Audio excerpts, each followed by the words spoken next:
যেমন এই ক্ষেত্রে আমরা উদাহরণস্বরূপ দব, হাদিসে যেটা গুইসাপ জাতীয় একটা প্রাণীর কথা সহিহ বুখারীতে এসেছে, যেটা আমাদের বাংলাদেশে অনেক এলাকায় সান্ডা বলে থাকে। তো এই গুইসাপ জাতীয় প্রাণী খাওয়া কিন্তু হারাম নয়। আমরা সহিহ বুখারীর বর্ণনায় জেনেছি যে আল্লাহ রাসূল সাল্লাল্লাহু আলাইহি ওয়াসাল্লামের স্ত্রী মাইমুনা রাদিয়াল্লাহু তাআলা আনহার বাসায় আল্লাহ রাসূল সাল্লাল্লাহু আলাইহি ওয়াসাল্লাম সহ অনেক সাহাবারা খেতে বসেছিলেন। সেখানে একটা প্লেটে গুইসাপকে ফ্রাই করে দেওয়া হয়েছিল। তো রাসূল সাল্লাল্লাহু আলাইহি ওয়াসাল্লাম খেয়াল না করে সাধারণ গোশত মনে করে সেখানে তিনি হাত দিচ্ছিলেন। তখন অনেক সাহাবারা, মহিলা সাহাবারা বললেন, ইয়া রাসূলুল্লাহ, এটা তো দব, এটা তো গুইসাপ। এই কথা শুনে আল্লাহ রাসূল সাল্লাল্লাহু আলাইহি ওয়াসাল্লাম সেখান থেকে হাতটা সরিয়ে নিলেন।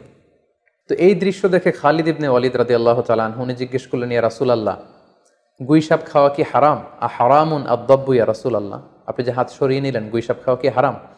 আল্লাহ রাসূল সাল্লাল্লাহু আলাইহি ওয়াসাল্লাম বললেন যে না, গুইসাপ খাওয়া হারাম নয়, তবে আমি এটা খেয়ে অভ্যস্ত নই, আমাদের এলাকাতে এটা পাওয়া যায় না, এজন্য আমি এটা খাচ্ছি না। তাহলে বোঝা গেল এক্ষেত্রে এটা রুচির সাথে সম্পৃক্ত।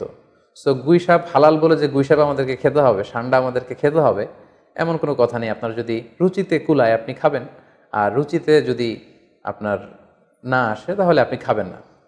অনুরূপভাবে যেহেতু সাগরের মাছ হিসেবে হাঙ্গর মাছ, তিমি মাছের ব্যাপারে অনেকে আমাদের কাছে জানতে চায়, আমরা বলবো যে হাঙ্গর মাছ খাওয়া, তিমি মাছ খাওয়াও হালাল যদি আপনার রুচিতে আসে।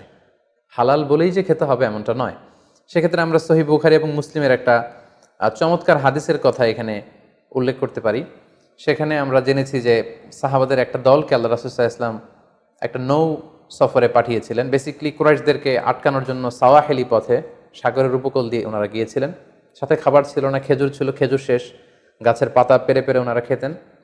হঠাৎ প্রচণ্ড ক্ষুধার্ত অবস্থায় ৩০০ জন সাহাবীর একটা কাফেলা, তারা সাগরের পাড়ে যেয়ে দেখলেন সাগরের ঢেউয়ের ধাক্কায় বিশাল এক তিমি মাছের মতো একটা প্রাণী পড়ে আছে। ওনারা এই তিমি মাছ তখন খেতে আরম্ভ করলেন। তারা সেখানে প্রায় ১ মাস ছিলেন, সংখ্যায় ছিল ৩০০ জন সাহাবীর মতো।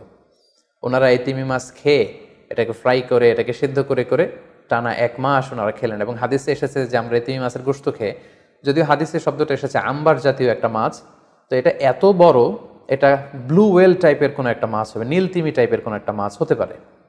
কারণ হাদিসে এসেছে মাছের গোশত খেতে খেতে এটার কঙ্কাল বের হয়ে আসলো।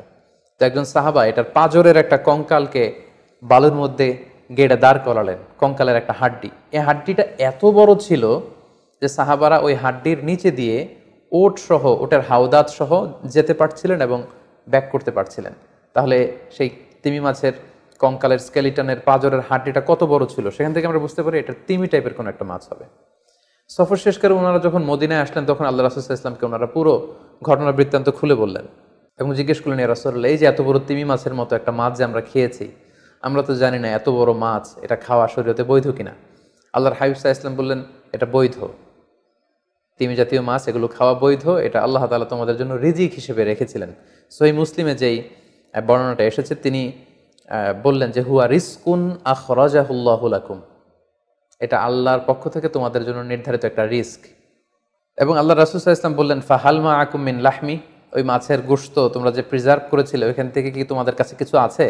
সাহাবারা বললেন, জি, আমাদের কাছে সেই মাছের কিছু অংশ এখনো আছে। আল্লাহ রাসূল সাল্লাল্লাহু আলাইহি ওয়াসাল্লাম বললেন, তাহলে আমাকে কিছু দাও, ফাতুতঈমুন, আমাকে কিছু খাওয়াও। ক্বালা ফাআরসালনা ইলা রাসূলিল্লাহি সাল্লাল্লাহু আলাইহি ওয়াসাল্লাম মিনহু ফাআকালাহু, তারা তাদের বাড়ি থেকে সেই মাংসের কিছু অংশ এনে রাসূল সাল্লাল্লাহু আলাইহি ওয়াসাল্লামকে দিলেন, পাঠালেন, এবং সেই তিমি মাছের গোশত থেকে আল্লাহ রাসূল সাল্লাল্লাহু আলাইহি ওয়াসাল্লাম নিজে ভক্ষণ করলেন। সম্মানিত শুধু এই লম্বা হাদিসটি থেকে আমরা জানতে পারলাম যে সাগরের এই হাঙ্গর মাছ, তিমি মাছ, যেগুলো অনেক বড় বড় মাছ, এগুলোও খাওয়া বৈধ, যেহেতু সাগরের সব প্রাণী খাওয়া আল্লাহ তাআলা আমাদের জন্য জায়েজ করেছেন।